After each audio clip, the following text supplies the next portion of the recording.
세 번째 커플 박범계 의원 표창원 의원 모시겠습니다.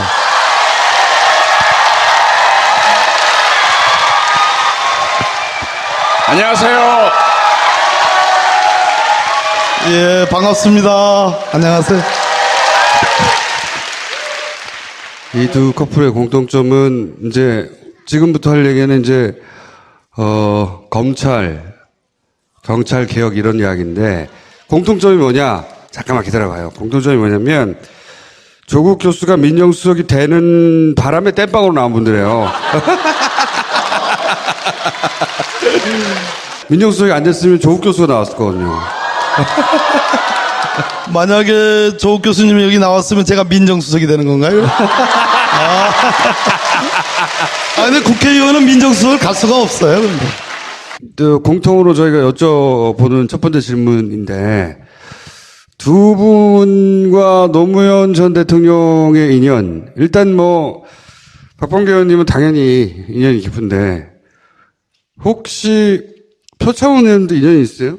제가 경찰대학 교수 때 졸업식에 오셨거든요. 그래서 이렇게 스쳐 지나갔습니다.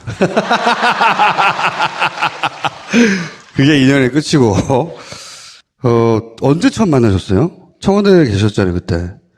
저는 2002년 대통령 선거 때 제가 대전지방법원 판사했는데 10월 18일 날 화가 나가지고 이제 사표를 내고 10월 19일 날 만나 뵀습니다.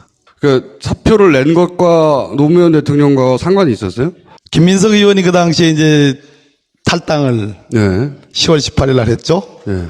그래서 이제 정몽준 후보 지지 선언하면서 이러면 안 되지. 에이 씨발 그러면서 판사를 때려치신 거예요 진짜로? 그 이후로? 민석이 형 왜 그러지? 그래가지고. 그래서 사표 딱 냈는데 사표를 원래 10월 달에 내면 안 받아줘요. 정기 인사 기간이 아니기 때문에. 그런데 제가 사표 내기 한 달 전쯤에 나경원 의원이 판사하다가 이제 이회창 지지 선언하면서 사표를 그때 룰에 안 맞게 받아줬기 때문에 법원은 룰과 보다 더 중요하게 여기는 게 관례예요. 그래서 제가 관례에 따라서. 그럼 진짜로 노무현 대통령을 지지 선언하고 도와주기 위해서 사표를 내신 거예요 판사를? 그 당시 노 대통령 후보 지지율이 14%. 네. 그러니까 대통령 될 줄 모르고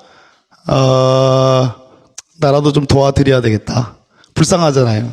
근데 그리고 나서 청와대로 들어가셨잖아요 그죠? 그랬는데 제가 들어가고 나서 이제 한 3%뛴 거예요. 이 김보익 기자가 너무 잘 알죠. 그 당시 기억이 나지 않습니다. 예, 그래가지고 제가 이제 다 떠날 때였거든요. 들어가고 나자마자 일주일 만에 14% 요지부동하던 그 지지율이 17%로 뛴 거예요. 그랬는데 그러고 나서 또 안 올라. 안 오르다가 이제 정몽준하고 단일화되면서 생각지도 못하게 대통령이 되신 거예요. 대통령이 안 되더라도 나는 내 판사 자리보다 노무현이라는 인물을 지지하고 도와주는 게 중요하다고 생각을 하셨다기보다는 대통령이 될 줄 알았죠 그때. 네, 이렇게 얘기할 줄 알았죠 그때.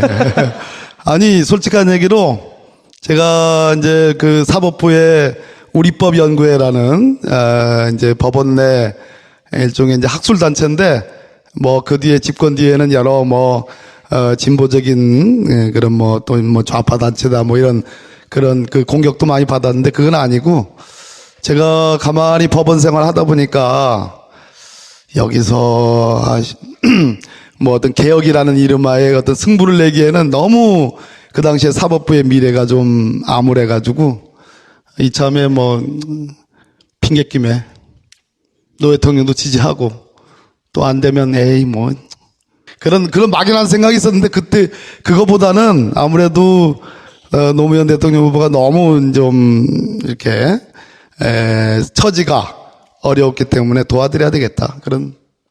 경찰대 교수로 바라본 노무현 대통령은 어떤 사람이었어요? 사실은 당시에 대통령 직속의 자치경찰 추진위원회 위원이었어요.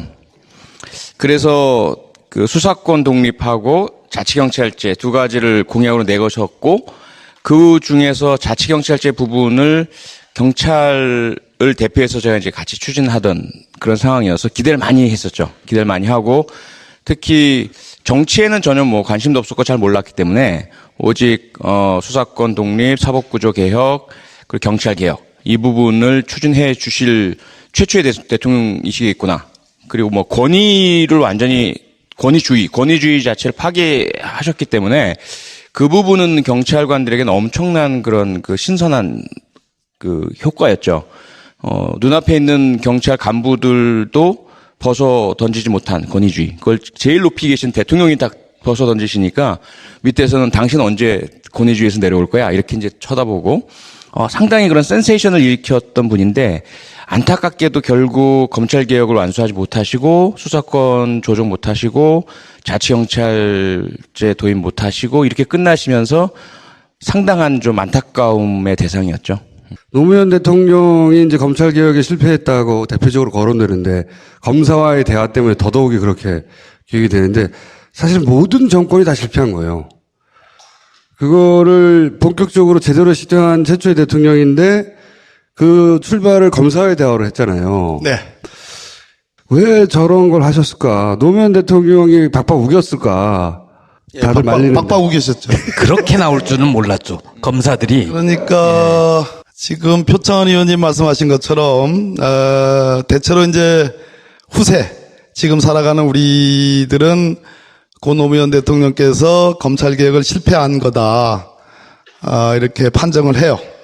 판정을 하는 이유가 두 가지입니다. 하나는 소위 고위공직자 비리수사처 공수처 도입이 공약이었는데 그것을 도입을 하지 못한 점.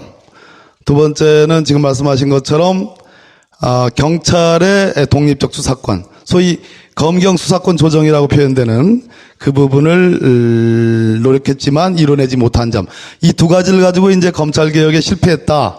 이렇게 일종의 평가를 하는데 저는 개인적으로는 그렇게 생각하지는 않습니다. 왜 그런 거 하니 여러 가지 진전이 있었습니다. 예를 들어서 강금실 법무부 장관이라는 46살의 정말 젊은 여성, 파격적인 인사를 통해서 법무부의 문민화를, 그 당시 표현은 문민화, 문재인 대통령님은 법무부의 비검찰화, 이게 좀 다릅니다. 근데 문민화를 시도했고 실제로 참여정부에서는 법무부의 인권과장 같은 사람들은 외부 개방직으로 해가지고 검사가 아닌 사람으로 임명도 했고 또 검찰 인사위원회를 그 당시 자문기구였는데 심의기구로 승격 발전시켰고 검사 동일체의 원칙으로 표현되는 검찰청법의 개정을 했어요. 상명하복 조항을 없앴습니다. 그런 진전이 있었음에도 불구하고 국민들 눈에 공수처, 뇌리에 공수처, 검경수사권 조정 이 두 가지가 너무 강렬하게 박혀 있었기 때문에 그것을 이루지 못해서 실패한 것처럼 보이죠. 근데 왜 그 대화를 시작했냐 이거죠. 예, 그 청와대에서 말렸죠 처음에. 저도 몰라요. 저도 모르는데 조금 뒤에 나올 그 서가번 당시 의전비서관입니다. 저는 민정이 비서관이었는데 서가번 의전비서관이 아마 할 말이 있을 겁니다. 네. 근데 아무튼 저한테는 그날은 3월 그날이 26일인가 일요일인데 토요일 오전으로 기억이 되는데 갑자기 오다가 딱 떨어진 거예요. 대통령께서 검사들하고 대화를 하고 싶어 하신다. 근데 그 당시에 이제 강금실 법무부 장관을 임명함으로써 막 검찰 조직이 술렁술렁 됐습니다. 근데 그 술렁술렁 된 것의 결정적인 책임은 제가 보기에는 그 김가경 검찰총장이 사실은 어느 누구도 사표를 내라고 한 적이 없습니다. 제가 그 국가인권위원회 토론회에 갔는데 갔다 나오면서 엘리베이터를 타고 내려가는데 조선일보의 모 기자가 검찰총장을 어떻게 하실 겁니까? 이렇게 묻는 거예요. 그래서 제가 검찰총장이 임기가 있기 때문에 그건 그분 마음이죠. 이렇게 했는데 그 다음 날인가 사표를 내버렸어요.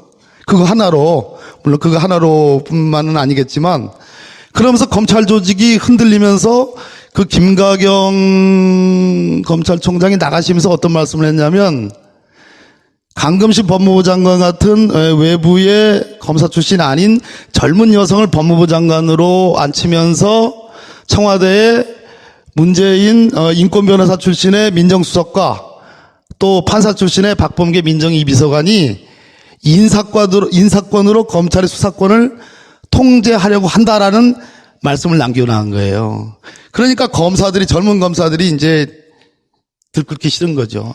없는데 당시 검찰총장이 자기가 시그널을 그렇게 스스로 읽고 사표를 던지면서 그때부터 검찰 조직이 흔들리기 시작한 겁니까? 그러면서 중견검사들이 전국에서 모든 일선 조직의 검찰 조직에서 중견검사들이 흔들리기 시작했고, 급기야는 10년 차에서 한 15년 차의 검사들이 검찰청별로 평검사 회의를 쭉 진행하면서 조직적인 저항의 움직임이 있었죠. 검찰에서는 지금 검찰 조직 역사상 그와 같은 조직적 어떤 그 항명 분위기는 우리나라 검찰 조직에서는 한 번도 있지 않았습니다. 그래서 검난이라고 불러서 검난. 그 검사와의 대화는 이제 아주 전적으로 노무현 대통령님의 결단이었고, 당신이 사법연수원 한참 후배들인 평검사들의 대표들과 격이 없는 대화를 통해서 당신이 꿈꾸고자 하는 검찰의 개혁의 방향이 생각보다 니네들이 걱정하는 것만큼 무슨 인사로 무슨 휘두르고 막 도려내고 정말 상대 안 하고 이런 것이 아니고, 우리나라의 가장 큰 문제가 법무부와 검찰이 있는데, 법무부는 수사와 관계없는 부서가 너무 많아요. 법무실이라는 가장 중요한 조직이 있고, 인권국이 있고, 법무부가 해야 될 일이 수사만 관계되는 것이 아니고 법령의 정비와 여러 가지 인권 보호적인 측면 해야 될 일이 너무 많은데, 강금실이라는 판사 출신의 법무부 장관을 통해서 그렇게 할 거다. 그리고 검사들은 열심히 독립해서 수사 열심히 하게 보장해 줄 거다. 이런 고매한 뜻을 갖고서 토론을 하려고 했는데, 이 선수들이 그걸 모르고, 흥분하네 내가 또. 그걸 모르고 딱 사실은 제가 그 당시 파악하기로는 내부의 일종의 시나리오를 딱 갖고서 조직적으로 반발하고 하려고 마음먹고 나온 거죠. 그래서 그 대화를 끝난 직후에 청와대에서는 어땠습니까? 이거 괜히 했구나 싶었었어요? 아니면은 좆됐다. 문재인 대통령님 그 운명이란 책에 보면 그 검사와의 대화는 성공하지 못했다. 노무현 대통령께서 좀 안 했더라면 했다는 그러한 비슷한 표현이 있습니다. 근데 문제는 그러한 검사와의 대화를 끝내고 나서 검찰 법무 내부의 평가는 젊은 검사들의 기백으로 검찰의 정치적 중립성이 이제 확보될 수 있다. 이런 검세다운, 그 당시 표현이 검세란 표현이 나왔습니다. 그런데 그 기백은 여러분 알다시피 이명박 정부에서, 박근혜 정부에 저 국정농단이 있었음에도 불구하고 그 기백은 찾아볼 길이 없죠. 검사와의 대화가 잘 됐으면 경찰과의 대화도 할 뻔했잖아요. 들리는 이야기로는 검사와의 대화 이후에 경찰과의 경찰관, 소방관, 그렇죠? 또는 뭐 사무관 이런 식으로 해서 쫙 대화 시리즈로 공직 전반을 휘어잡으시려는 그런 그 시도였던 것 같아요. 근데 저희들이 밖에서 볼 때는 그게 단지 노무현 대통령님이나 강금실 법무장관이나 또 박범계 당시 민정비서관이나 이런 분만의 문제가 아니라 김대중 대통령님부터 사실은 검찰개혁을 하려고 하셨고 내거셨고, 그리고 국가인권위원회 도입하고 부패방지위원회 도입을 하면서 권력의 견제, 분산, 그리고 권위주의 타파 이걸 시도하셨었거든요. 그때도 그 당시 제가 1999년 국가인권위원회 부패방지위원회 설립할 때 자문위원으로 참가를 했었는데 검찰이 엄청나게 반대를 합니다. 부패방지위원회 조사권 주는 것도 완전히 그 검찰의 전 힘을 동원을 해서 반대를 해서 결국은 무산시켰어요. 그러다 보니까 아마도 노무현 대통령은 더 젊고 거의 다 법조인 출신이고 더 혁신적이고 하다 보니 초기에 만약에 꺾이면 큰일 난다. 꺾이면 끝난다라는 그런 위기의식이 있었던 것 같아요. 그래서 지금 뭐 박범계 의원님이 말씀해 주셨던 그 당시에 그 분위기도 있었겠지만 검찰 내부에서는 아마 5년 동안 계속 되어 왔던 위기의식이 그 당시에 상당히 크게 고조돼서 폭발한 것 아닌가 이렇게 좀 보여집니다. 그리고 이제 고졸 출신이라고 하고 야당에서는 대통령으로 인정할 수 없다고 그랬어요. 공개 비공개로. 굉장히 적으로 이렇게 둘러싸여져 있는 상태였거든요. 근데 이제 노무현 대통령, 제가 이해하기로는 그때 노무현 대통령 특유의 그 정면 돌파로, 당사자들을 불러놓고, 원래 그 양반이 당사자하고 직접 쇼부를 봐서 돌파하는 스타일이란 말이죠. 정면 승부. 쇼부가 뭡니까, 쇼? 쇼당. 그러니까 막 제가 이야기로 당시 그건 저는 그냥 TV로 통해서 봤지만 역시 또 한 번 이제 특유의 정면 돌파로 이 국면을 돌파하려고 하는구나. 본인이 진심을 보이면 상대도 진심으로 상대해 주겠지. 근데 상대는 전혀 처음부터 그런 생각이 없어요. 처음부터. 당신이 이 사법연수원 7기인데 그 당시에 거기 이 검사와의 대화에 나왔던 검사들의 기수가 한 20기에서 한 25기까지예요. 그래서 이 새까만 후배들, 젊은 검사들과 정말 나라를 걸고서 격이 없이 얘기를 하면 이 친구들이 내 진정성을 알아줄 거다라는 정말로 선의의 마음이 있었던 거예요. 그런데 이 선수들은 그렇지 않았던. 그 선수들은 선배로 인정하지 않았죠. 그렇죠. 그리고 그런 얘기도 했어요. 학번이 뭐냐고. 83학번이시죠? 이렇게 물어봤죠. 네. 예. 고졸인 거를 그렇게 비웃었거든요. 그 당시 또 고졸이를 대통령이라고 보수 매체에서는 학벌 컴플렉스 있다고. 아니, 학벌 컴플렉스는 서울대 나와서 대통령 못된 사람들이 가져야지. 그런데 이번에는요, 의원님. 검사들이 아예 자기들한테 딱 좌표를 찍어줬잖아요. 특수활동비 가지고 서로 돈 주고 받고. 그저께. 예. 기회가 기막히지 않나요? 그 뒤로 그냥 검찰개혁 분위기가 확 살아났잖아요.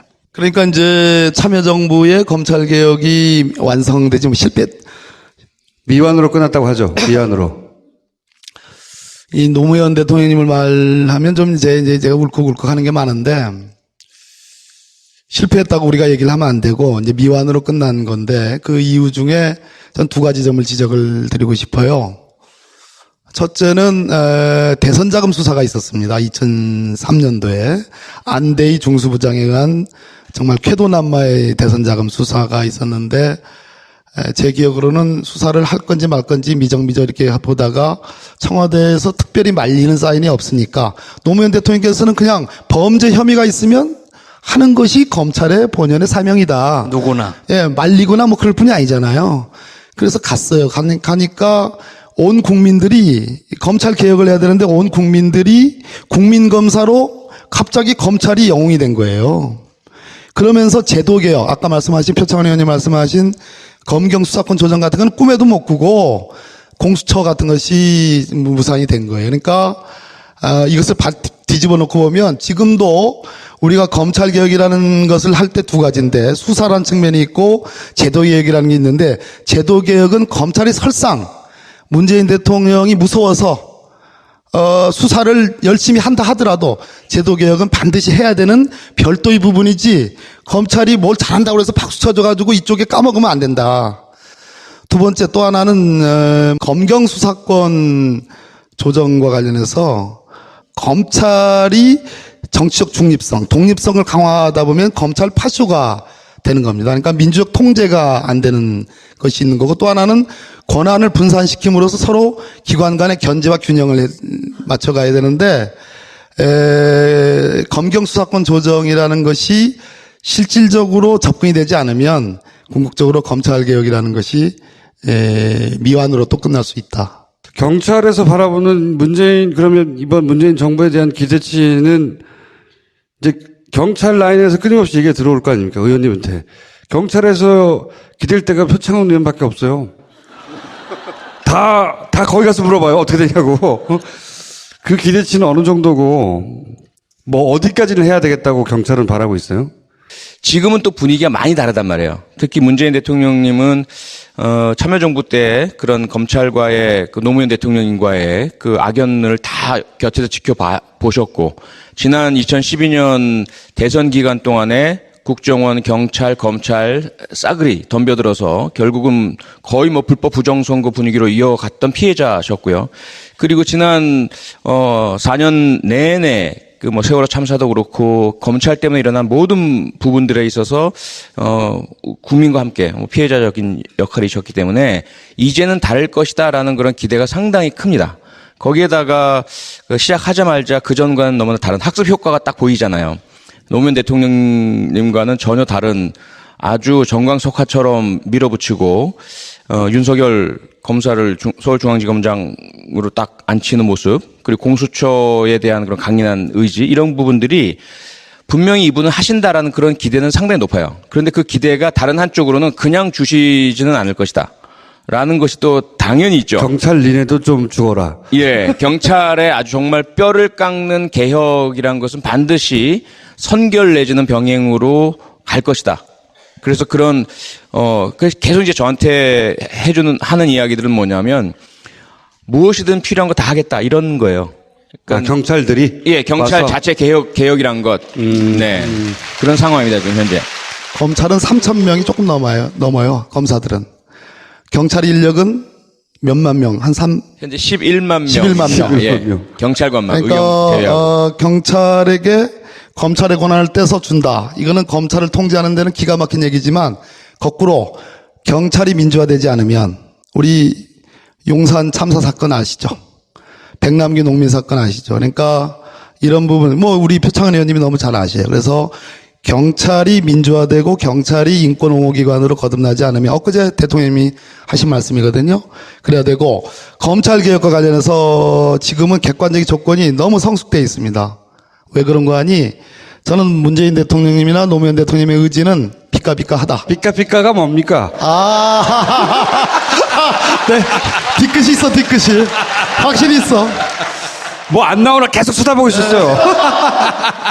근데 이제 노무현 대통령님은 제가 왜 그렇게 검찰개혁을 얘기하셨을까? 불임 사건 외에는 특별히 검찰하고 특별히 나쁜 인연이 없어요. 그리고 중요한 거는 노무현 대통령 이전 시대에 우리 검찰의 흑역사가 없었습니다, 별로. 그런데 이명박 정권, 박근혜 정권을 지나오면서 무슨 일이 벌어졌어요? 소위 스폰서 검사, 그랜저 검사, 벤츠 검사, 진경준 사건, 진경준 검사장, 홍만표 사건, 김영준 사건, 줄줄이, 거기다가 아까 김보엽 기자 얘기한 것처럼 돈봉투 사건처럼 줄줄이 생긴 거예요. 참여정부 때는 그러한 독직 사건은 있질 않았어요. 다만 검찰이 너무 세가지고 독재하는 거 아니냐는 정도의 우려는 있었지만, 그렇기 때문에 지금 국민들의 86%가 공수처 도입하지 않으면 안 된다. 문재인 정부의 가장 1호 개혁 과제는 검찰개혁이다. 그래서 국민들이 절대적으로 검찰개혁을 원하고 있기 때문에 이것은 참여정부 때하고 조건이 달라진 겁니다. 그래서 저는 검찰개혁은 성공할 수밖에 없고, 그때 검사와의 대화처럼 검사들이 집단적으로 반발하거나 그런 분위기는 불가능하다, 이런 말씀을 드리는 겁니다. 그래서 경찰들한테는 뭘 하라고 하셨어요? 선결적으로 이런 걸 개혁하라 말씀을 또 해주셨을 거 아닙니까? 네, 일단 조국 민정수석에 의해서 공식적으로 발표된 것은 인권이죠. 인권 수준 향상을 위해서 노력을 해라. 특히 국가인권위원회의 역할을 강화하고 인권위원회의 권고사항들을 반드시 준수해야 한다. 경찰이? 네네, 경찰이. 그래서 경찰 자체적으로도 인권 개선, 제도 개선안과 그리고 관행 개선, 교육 개선, 인권 감수성 향상 방안을 자체적으로 만들어서 제출하라. 이렇게 이제 하신 거고요. 그리고 그런 어떤 제도적인 부분뿐만 아니라 남아있는 숙제가 있잖아요. 백남기 선생님 농민 사망 사건이 미완으로 있는 상태에 대해서 아무도 책임지지 않고 수사도 검찰이 하지도 않고 네. 경찰도 감찰하다가 감찰 조사 내용 공개하지도 않고 좀 그냥 있는 상태이고요. 물대포 운영 규정 고치라고 그렇게 얘기도 안 하다가 정권 바뀌자마자 지금 물대포 사용하지 않겠다라고 지금 발표를 했단 말이에요. 그러니까 경찰은 좀 완전 바짝 엎드려 있는 거예요. 무조건 시키는 거 다 하겠습니다, 이런 상태예요. 여러분도 아마 한 번쯤은 있으실 거예요, 그렇죠? 경찰관이 무례하다든지 또는 부당하다든지 편파적으로 법 집행을 하거나 우리 편이라는 느낌이 잘 안 들어요. 예. 그래서 경찰이 참 인기가 없죠. 그리고 경찰의 어떤 인권 수준 또는 법 집행의 전문성 이런 부분에 대해서 국민들의 신뢰도가 상당히 낮은 것이 사실입니다. 근데 문제는 앞서 우리 박범계 의원님도 말씀하셨지만 누가 더 잘하냐 또는 뭘 잘하면 줄게 이러한 문제가 아니라 이건 제도의 문제이고 견제와 균형의 문제, 형평성의 문제인 것이고요. 미국이나 영국 가봐도 그 나라 경찰이 우리나라 경찰관들보다 개인적으로 우수한가? 절대로 그렇지 않습니다. 오히려 학력 수준은 대한민국이 세계 최고예요. 거의 대부분의 경찰관들이 다 대학 이상의 학력을 가지고 있고요. 그래서 그런 부분들이 우선은 제도적으로 수사와 기소 간의 분리와 견제가 있도록 하고 책임을 지고 자신들의 행한 법 집행에 대해서 스스로가 책임지는 그런 제도를 만들어주고 민주적인 통제를 하고 사법적인 통제를 하고 이렇게 이제 해야만 경찰도 믿을 수 있고 신뢰받고 지금보다 향상된 상태가 되어지지 경찰이 나아질 때까지 기다리자. 경찰이 수준이 높아지지 않으면 수사권 독립은 없어. 이렇게 되면 영원히 수사권 독립은 있을 수가 없는 상태가 되는 거죠. 그러니까 검찰 개혁하고 경찰 개혁하고 동시다발로 같이 돌아가야 되겠네 이게. 함께 가야죠. 함께 가야 됩니다. 네. 지금 문재인 대통령님의 경찰 공약은 제가 짤막하게 말씀드리면 첫째, 수사권, 수사기소를 분리해가지고 수사권을 경찰에게 준다. 2차적 보충적 수사권만 검찰이 행사한다. 자, 1. 그것만 있는 게 아니에요. 2. 국정원이 갖고 있는 대공수사권, 간첩 조작 사건도 있었죠? 그 대공수사권을 떼가지고 경찰한테 줘가지고 보안수사국을 만든다. 그걸로 끝나는 게 아니에요. 3. 지금 청와대 경호실이 있죠? 대통령의 경호 업무를 경찰에게 이관한다. 그러니까 이 전부를 지금 다 가져가면 우리나라 경찰은 표창원 의원님 잠이 안 올 정도로 너무 그죠. 예, 너무 강한 예, 너무 되죠. 사랑하시는 네. 거예요 지금. 그래서 제가 내일 경찰청 업무보고를 받거든요. 제가 이제 국정기획 자문이 있으니까 보는데 내일 표창원 의원님이 너무나 여러분들을 사랑하시는데 그 사랑을 받을 만큼 여러분들이 준비가 돼 있는가에 대해서 제가 철저히 점검하겠다 이렇게. 검찰에 대해서. 예. 문재인 영입 1호로서 사람들이 문재인 대통령에 대해서 가장 오해하고 있는 부분, 잘못 알고 있는 부분, 이럴 거야.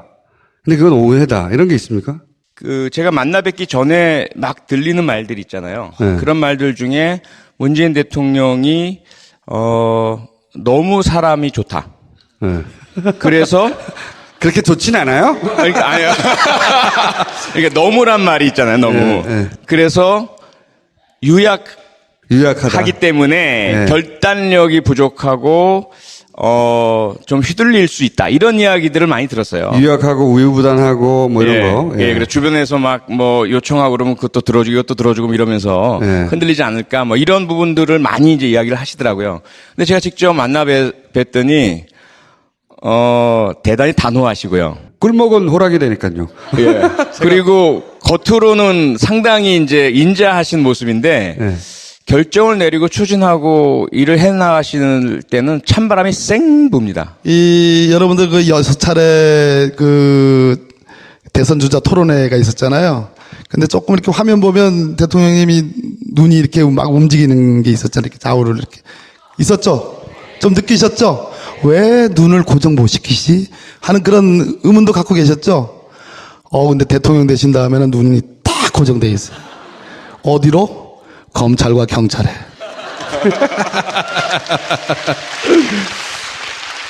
그래서 실제로 이제 정말 다정다감하신 분은 맞아요. 참 그 마음이 따뜻하시고 그런데 원래 그러셨는지는 모르겠지만 제가 만나 뵌 이후에는 상당히 중요한 부분에 있어서는 참 단호하시고 결단이 빠르시고 그 추진력이 강하시더라. 이건 뭐 분명히 떠도는 이야기랑은 많이 다른 부분이었습니다. 2002년의 문재인과 2017년의 문재인은 어떻게 다릅니까? 2002년 아니라고 2003년. 2003년. 네, 네. 청와대 민정수석실에 민정수석으로 계셨는데 그 당시 아무도 모르게 이제 너무 일을 열심히 하셔가지고 아마 치아를 6개를 동시에 임플란트 하시다고. 예, 치료를. 그래서 나중에 11개로 늘어났던가 아마 그럴 거예요. 진짜로 일을 너무 많이 해서 이빨이 빠진 거예요? 예. 그 이빨이 안 좋아서 그런 게 아니고요? 아니, 이빨이 그렇게 한꺼번에 그렇게 안 좋아질 일은 없잖아요. 사탕을 물고 산다든가 뭐. 그 당시 문재인 민정수석님은 이제 이렇게 내부 토론하면 당신 주관이 정말 기준이 분명해요. 그러니까 사정을 봐주는 게 없어요. 우리는 좀 그래도 솔직한 얘기로 제가 뭐 이광재, 안희정 이런 분들하고 친하잖아요. 친구처럼. 근데 그분들이 이제 수사를 받는데, 좀, 아무리 대통령님이 검찰총장하고 한나이는 끊어서 좀 부탁하고 이런 거 하지 말라고 했어도 웬간하면 좀 인간적으로 좀 전화 들어가지고 좀 검찰에 전화 좀 하자. 좀 살살 좀 뭐 이렇게 해주길 바라는데 안 하는 거예요. 미동도 안 해요, 진짜. 예, 미동도 안 해. 그래서 뭐 예를 들어서 이제 그와 같은 이런 뭐 말도 안 되는 토론을 제가 뭐 저도 뭐 조금 세니까 이빨이 세니까 강직함이 강직함이 예. 강직함이야. 아니 그렇게 얘기해야지 대통령 되셨으니까. 그러면 눈이 크시잖아요. 깊고 그럼 왜 그렇습니까? 그러면 할 말이 없는 거예요. 토론이 안 되는가.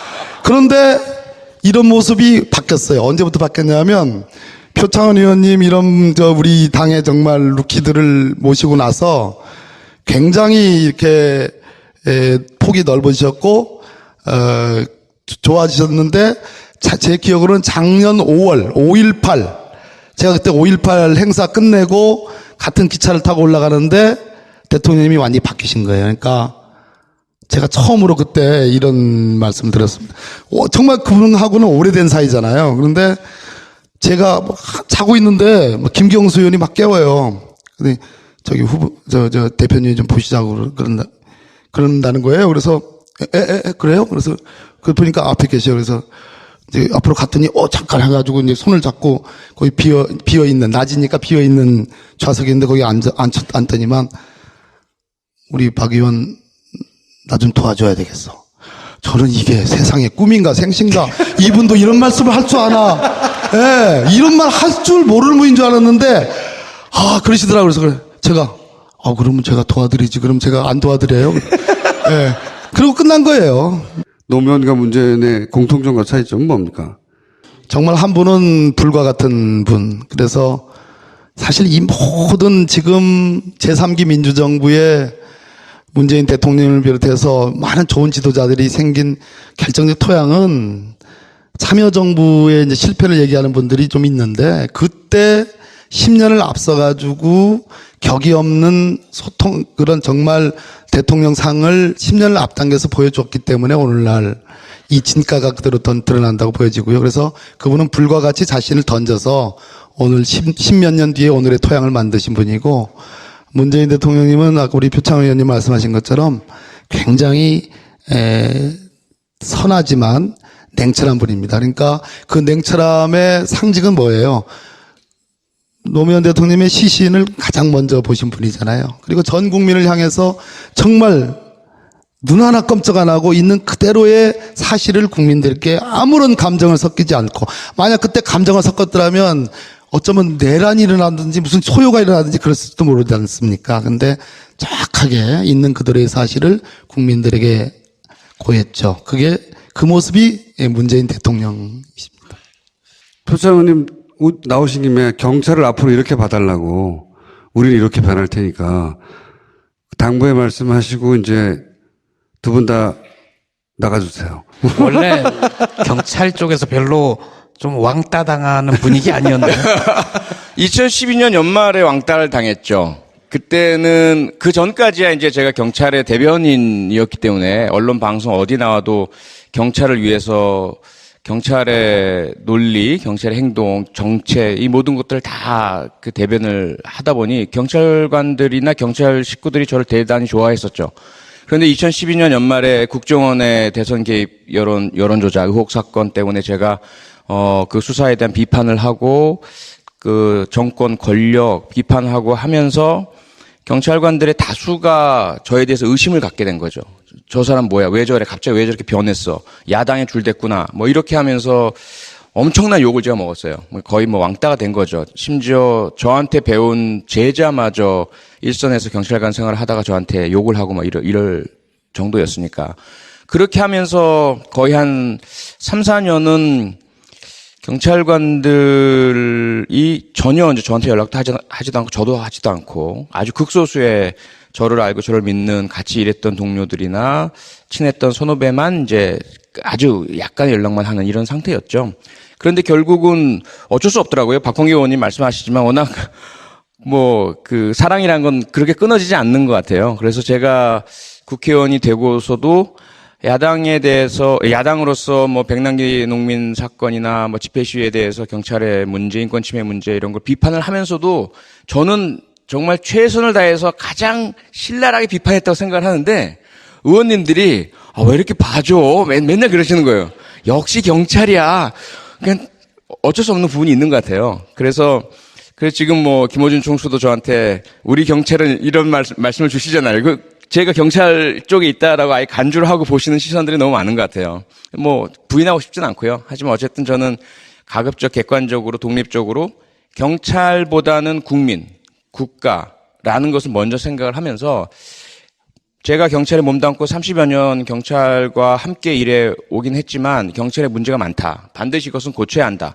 수사권을 주고 말고 떠나서 지난번 백내기 선생님 사건이 발생하고 그 이전과 이후의 경찰의 태도, 특히 그 소수의 경찰 지휘관들, 경찰청장, 차장, 그 왕무궁화 단 이 사람들의 개인적인 이익을 위해서 경찰 조직 전체를 권력의 신여로 만들어 버렸던 그 과거의 역사들, 이 부분은 절대로 어떤 이유로도 미화할 수도 없고 합리화할 수도 없습니다. 그래서 이제는 정말 경찰이 말로만이 아니라 여기 와 계신 여러분들, 우리 국민 한 분 한 분을 위해서 그 생명과 신체, 자유, 안전을 지켜드리는 그런 지킴이로서 오직 국민들의 감사하다, 고맙다, 잘한다라는 격려만을 상으로 생각을 하고 권력이 너 내 마음에 들어? 라고 했을 때는 오히려 수치심을 느끼는 그런 경찰이 되어야 하고 그럴 때 비로소 뭐 수사권이건 뭐건 경찰을 믿고 권한을 줄 수 있다라고 저는 생각을 합니다. 그렇게 바뀔 것이다라고 저는 믿습니다. 이게 주어하고 수로가 맞고 말이 논리적이고 앞뒤가 맞잖아요. 박범계 의원님. 저렇게 좀 해주세요. 제가 꼭 여쭤보고 싶은 게 있어요. 박범계 의원님이 이 감성이 굉장히 예민한 분이에요. 보기보다. 보기에는 어떤데? 보기에도 귀여워요. 이번 대선 과정을 거치면서 혹은 끝나고 나서 울컥해서 우신 적 있어요? 예, 5월 10일 날 이제 당선이 확정됐잖아요. 그래서 광화문 오시고 막 그랬잖아요. 우리 그 전에 당사에도 오고 그랬는데 저는 이틀간 잠적을 했어요. 잠적이요? 우느라고요. 딱 끝나고 나서 한 이틀간 없어지니까 저를 엄청나게 찾더라고요. 그래서 내가 없으면 안 되는 사람이었구나. 어디 가서 우셨어요? 어디 가서? 우는 건 잠깐이었고 네. 사실은 이제 새벽 한 2시부터 이제 혼자 술 먹기 시작해가지고 네. 자버렸어요. 자버리고 다음날 나타나려니까 또 대화가 맥락이 없어요. 네. 아니 제가 왜 이러느냐면은 제가 판사 출신이고 사람들이 좀 뭐 똑똑하고 논리적이고 좀 사람이 인간미가 좀 없어 보인다 그래가지고 뿜으니까 좋아해요. 그래가지고 이게 맥락이 없으니까 좋아해. 논리적으로 얘기하면은 사람들이 별로 안 좋아해. 그래서 그러는 거지. 여기까지 듣겠습니다. 감사합니다. 고맙습니다. 지금 표창원 의원님 말씀하신 것처럼 대체로 이제 후세 지금 살아가는 우리들은 고 노무현 대통령께서 검찰개혁을 실패한 거다 이렇게 판정을 해요. 판정을 하는 이유가 두 가지입니다. 하나는 소위 고위공직자 비리수사처, 공수처 도입이 공약이었는데 그것을 도입을 하지 못한 점. 두 번째는 지금 말씀하신 것처럼 경찰의 독립적 수사권, 소위 검경 수사권 조정이라고 표현되는 그 부분을 노력했지만 이뤄내지 못한 점. 이 두 가지를 가지고 이제 검찰 개혁에 실패했다. 이렇게 일종의 평가를 하는데 저는 개인적으로는 그렇게 생각하지는 않습니다. 왜 그런 거 하니 여러 가지 진전이 있었습니다. 예를 들어서 강금실 법무부 장관이라는 46살의 정말 젊은 여성, 파격적인 인사를 통해서 법무부의 문민화를, 그 당시 표현은 문민화, 문재인 대통령님은 법무부의 비검찰화, 이게 좀 다릅니다. 근데 문민화를 시도했고 실제로 참여정부에서는 법무부의 인권과장 같은 사람들은 외부 개방직으로 해가지고 검사가 아닌 사람으로 임명도 했고, 또 검찰 인사위원회를 그 당시 자문기구였는데 심의기구로 승격 발전시켰고, 검사 동일체의 원칙으로 표현되는 검찰청법의 개정을 했어요. 상명하복 조항을 없앴습니다. 그런 진정 화가 나가지고 이제 사표를 내고 10월 19일 날 만나 뵀습니다. 그 사표를 낸 것과 노무현 대통령과 상관이 있었어요? 김민석 의원이 그 당시에 이제 탈당을 네. 10월 18일 날 했죠. 네. 그래서 이제 정몽준 후보 지지 선언하면서 이러면 안 되지. 에이 씨발 그러면서 판사를 때려치신 거예요 진짜로? 그 이후로? 민석이 형 왜 그러지? 그래가지고. 그래서 사표 딱 냈는데 사표를 원래 10월 달에 내면 안 받아줘요. 정기 인사 기간이 아니기 때문에. 그런데 제가 사표 내기 한 달 전쯤에 나경원 의원이 판사하다가 이제 이회창 지지 선언하면서 사표를 그때 룰에 안 맞게 받아줬기 때문에 법원은 보다 더 중요하게 여기는 게 관례예요. 그래서 제가 관례에 따라서. 그럼 진짜로 노무현 대통령을 지지 선언하고 도와주기 위해서 사표를 내신 거예요 판사를? 그 당시 노 대통령 후보 지지율이 14%. 예. 그러니까 대통령 될 줄 모르고 나라도 좀 도와드려야 되겠다. 불쌍하잖아요. 근데 그리고 나서 청와대로 들어가셨잖아요, 그죠? 그랬는데 제가 들어가고 나서 이제 한 3%뛴 거예요. 이 김보익 기자가 너무 잘 알죠. 그 당시 기억이 나지 않습니다. 예, 그래가지고 제가 이제 다 떠날 때였거든요. 들어가고 나자마자 일주일 만에 14% 수사권 독립하고 자치경찰제 두 가지를 공약으로 내거셨고 그 중에서 자치경찰제 부분을 경찰을 대표해서 제가 이제 같이 추진하던 그런 상황이어서 기대를 많이 했었죠. 기대를 많이 하고 특히 정치에는 전혀 뭐 관심도 없었고 잘 몰랐기 때문에 오직 수사권 독립, 사법구조 개혁, 그리고 경찰 개혁 이 부분을 추진해 주실 최초의 대통령이시겠구나. 그리고 뭐 권위를 완전히 권위주의 자체를 파괴하셨기 때문에 그 부분은 경찰관들에게는 엄청난 그런 그 신선한 그 효과였죠. 눈앞에 있는 경찰 간부들도 벗어 던지지 못한 권위주의. 그걸 제일 높이 계신 대통령이 딱 벗어 던지시니까 밑에서는 당신 언제 권위주의에서 내려올 거야? 이렇게 이제 쳐다보고 상당히 그런 센세이션을 일으켰던 분인데 안타깝게도 결국 검찰개혁을 완수하지 못하시고 수사권 조정 못하시고 자치경찰제 도입 못하시고 이렇게 끝나시면서 상당한 좀 안타까움의 대상이었죠. 노무현 대통령이 이제 검찰개혁에 실패했다고 대표적으로 거론되는데 검사와의 대화 때문에 더더욱이 그렇게 기억이 되는데 사실 모든 정권이 다 실패한 거예요. 그거를 본격적으로 제대로 시도한 최초의 대통령인데 그 출발을 검사와의 대화로 했잖아요. 네. 왜 저런 걸 하셨을까? 노무현 대통령이 박박 우겼을까? 다들 말리는. 박박 우기셨죠. 그렇게 나올 줄은 몰랐죠. 검사들이. 그러니까 세 번째 커플 박범계 의원 표창원 의원 모시겠습니다.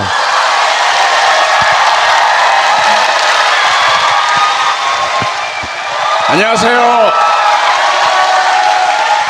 예, 반갑습니다. 안녕하세요. 이 두 커플의 공통점은 이제 지금부터 할 얘기는 이제 검찰, 경찰 개혁 이런 이야기인데 공통점이 뭐냐? 잠깐만 기다려봐요. 공통점이 뭐냐면 조국 교수가 민정수석이 되는 바람에 땜빵으로 나온 분들이에요. 민정수석이 안 됐으면 조국 교수가 나왔을 거거든요. 만약에 조국 교수님이 여기 나왔으면 제가 민정수석이 되는 건가요? 근데 국회의원은 민정수석을 갈 수가 없어요. 근데. 또 공통으로 저희가 여쭤보는 첫 번째 질문인데 두 분과 노무현 전 대통령의 인연 일단 뭐 박범계 의원님은 당연히 인연이 깊은데 혹시 표창원 의원도 인연이 있어요? 제가 경찰대학 교수 때 졸업식에 오셨거든요. 그래서 이렇게 스쳐 지나갔습니다.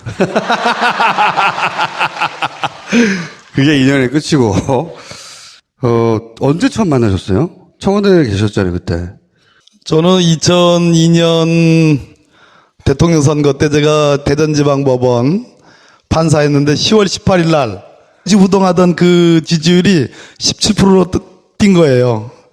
그랬는데 그러고 나서 또 안 오르다가 이제 정몽준하고 단일화되면서 생각지도 못하게 대통령이 되신 거예요. 대통령이 안 되더라도 나는 내 판사 자리보다 노무현이라는 인물을 지지하고 도와주는 게 중요하다고 생각을 하셨다기보다는 대통령이 될 줄 알았죠, 그때. 네, 이렇게 얘기할 줄 알았죠, 그때.